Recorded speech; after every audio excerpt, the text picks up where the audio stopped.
Well, I'm tired. I had a long day at the VTH, and I too have to do driving, transports, getting people to doctors, their therapy sessions, grocery stores, Walmart, getting them out of wheelchairs, getting them in their little electric shopping scooters. There's two guys. I love taking these two guys together. I call them Jeff Gordon and Dale Earnhardt. They fucking race each other around the store and shit. I really enjoy what I do there. So does Glenn, so does Jerry.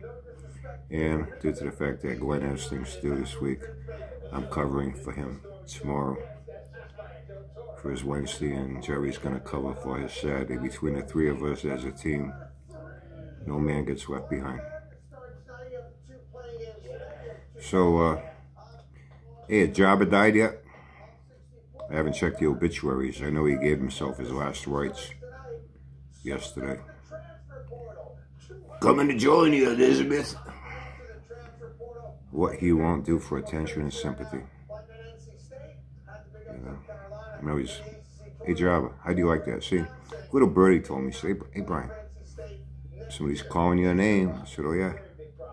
As you know, I got a few buddies. I had to stop and think, which buddy could it be? I said, nah, Jabba can't be that fucking stupid again. He said, oh yeah, he's that fucking stupid again, yeah. So that's why I watched it, and I did my Uncle Brian Reacts. I hear it's catching on with more and more people. They kind of like it, you know. I kind of like it too. You know, you're blaming your family, you know, medical history. Hey, every family has a medical history, pal. Once again, you think you're fucking unique.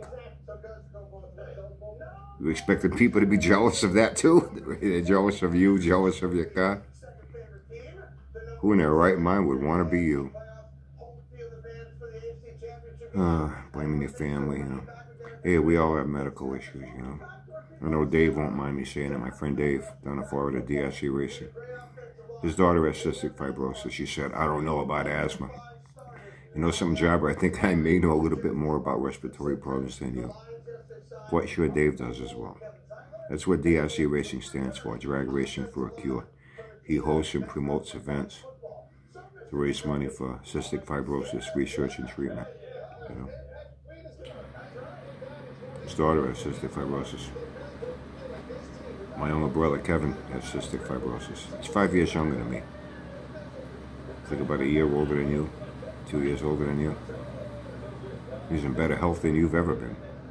And you know why he's taking care of himself throughout the course of his life? He's living with his illness. He's not ignoring it. It's what will kill him sooner than he should naturally die. You know?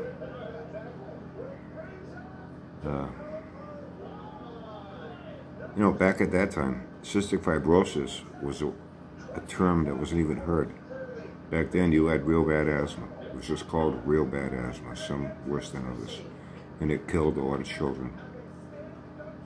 First 5 years of my brother's life, he spent more time at Boston Children's Hospital than at home with us. You gave yourself your last rites. I was 7 years old there in a room with the doctors. Here, my brother, 2 years old in bed. I was there, my father and my mother. Our sister hadn't been born yet. We're all 5 years apart. My sister had passed away. But about a year ago, last March, she passed away from cancer. You know, I know you're the only one that knows about disease. Our father, his decline was Alzheimer's. He died at 88 years old. Not even knowing who me and my brother and my sister were. You know. My mother just passed away, old age, natural causes. She was 84.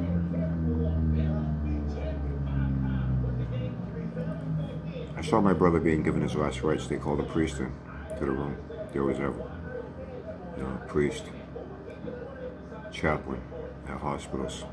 And they have a little room, you know, like a little sanctuary, like a little mini church And they bring the family in there.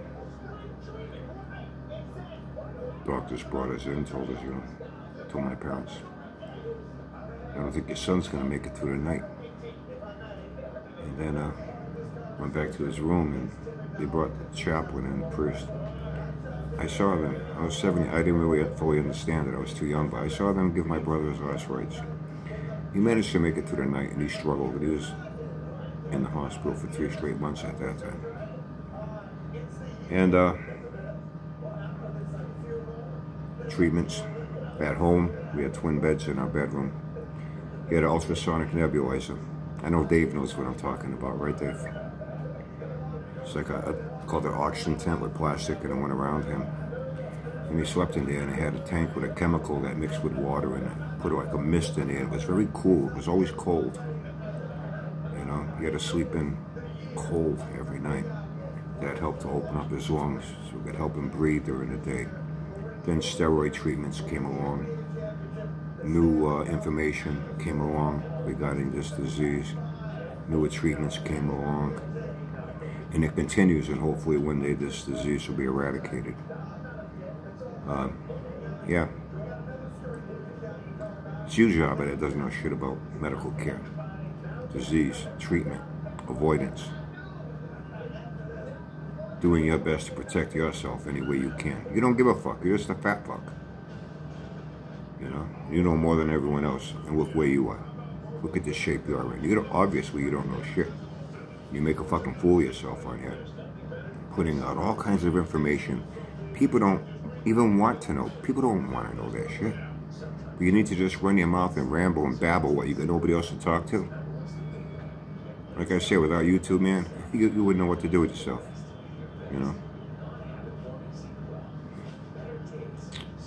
Surprised you don't tell people, the color of your shit when you take a dump. If you see any foreign objects in your fucking turds, oh man, you got to diagnose yourself again. What's next? What new disease you're going to come up with? You know what your biggest problem is? You are your biggest problem. Your stupidity. I think you got a pretty good sized ego as well. You don't want to listen to anyone. By the way, Auntie Billy knows a little bit about medical. Blood thinners. There's a proper medication for that. And for adults, baby aspirin is for babies, not for adults. Maybe that's why you take baby aspirin, because you act like a little fucking whining crybaby bitch of a fucking baby that never fucking grew up emotionally, mentally. You just grew up physically and kept growing and growing and growing until you got to be fucking obese, and that brings on a lot of medical problems. From heart disease, lung disease, diabetes, kidney failure. Don't you know that obesity is the #1 problem that's the main root of all the other problems we have? Well, I won't say all, but a good 90%. Heart disease, lung disease, diabetes could be avoided if people just watch their fucking weight. Fat ain't where it's at, brother. It's killing you. You're killing yourself. Like you're a stupid motherfucker. You don't want to listen to anyone. Want to blame your family now? Your family medical history? Sometimes I wonder about your family. How many branches are on that tree, and how scrambled that fucking gene pool is if you are the fucking product of it. Real shining example of your family lineage. I bet you make them proud, don't you? Coming on here acting like that. Don't you have any sense of shame, embarrassment? Obviously not. Say, oh, I don't care. I don't care about what Brian says. Obviously you do. You do. It's obvious. See, I laugh at you, you get pissed off at me. Who has the better end of this deal? Huh? See, I can say I don't give a fuck what you say, and I can laugh. You say you don't give a fuck what I say, and then you lose your fucking mind and get all pissed off and go on a fucking, you melt down with the emotional stability of a bag of rats in a fucking meth lab. And you do it in plain sight. You seem to be pretty damn proud of yourself, though, aren't you? Thinking you're accomplishing something. And all you're doing is killing yourself. Whatever you do doesn't hurt me. Or anyone else for that matter. Like I said yesterday, Like I said this morning,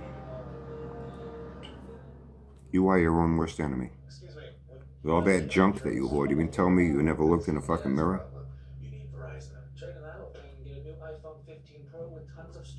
What are you waiting for next? Get diabetes and you're gonna lop off one of your fucking hoofs? Gonna blame your family, medical history for that too? Not your obesity? Get a heart attack, you're gonna blame your family history on that too? Not your obesity? Your respiratory failure, you're gonna blame that on your family too? Not your obesity? Why can't you blame yourself for being in the position you're in? You brought yourself to this point. Nobody else but you. You know? Nobody else but you. It's fucking pathetic. No, you know. And you give yourself your last rites and ask people, you know, to like and subscribe to your channel. Why would people want to do that? If you're going to be fucking dead, you won't be making videos. What's the point of them liking and subscribing? You're going to stick around. You ain't going nowhere. You just need another fucking dose of your sympathy. Another dose of your attention. It's all you do. It's all you know how to do. It's all you're capable of. So obviously you're not capable of restoring engines and cars. That's more than obvious. You know? Are you going to sell a Chevy? How much do you think you're going to get for that? Keep us posted. I know you're going to keep us posted. Oh, yeah. You're going to keep everybody posted on every little fucking thing. Hey, I'm curious about something, though. With all your driving difficulty and your driving problems and you don't feel comfortable driving, you better hope that none of those kids you're driving around that fucking little minivan school bus find out that this fat fuck that's driving their kids back and forth to school is you. You're going to be calling your fucking employer. Hey, listen, no. We don't want our kids getting on their fucking mini bus van, whatever it is, with that fucking guy. Oh, no.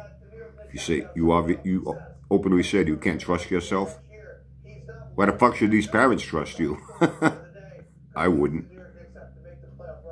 See what I mean? You are your own worst enemy. You never know when to shut the fuck up. In your quest for attention, you just drag all kinds of things into things there. You're not making yourself look good. You know, you are not making yourself look good. You know what the sad part is? You whine like a little fucking bitch. Whine and complain and blame other people. Yeah, I do a lot of driving with transports. Getting some of my fellow vets out of their fucking wheelchairs.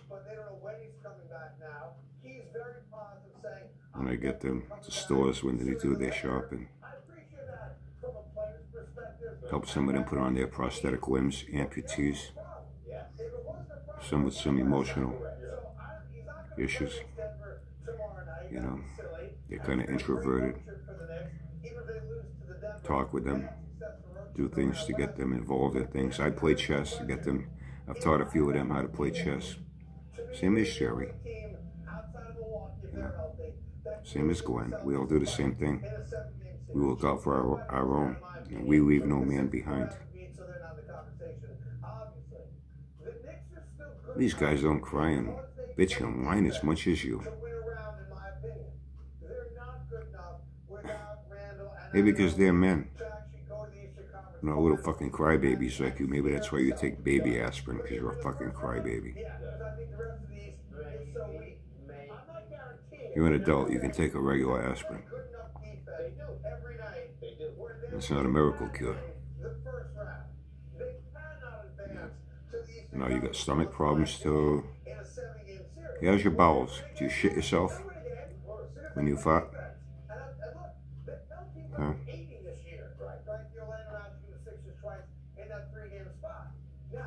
Have you burnt up your esophagus by puking in your mouth and then swallowing it back down with all that stomach acid in it? You fucking up all your esophagus? Is that what's giving you a rough throat? It's making you cough more? Along with the cigarettes? You know? Your problem is you. Until you understand that, you're never going to get anywhere.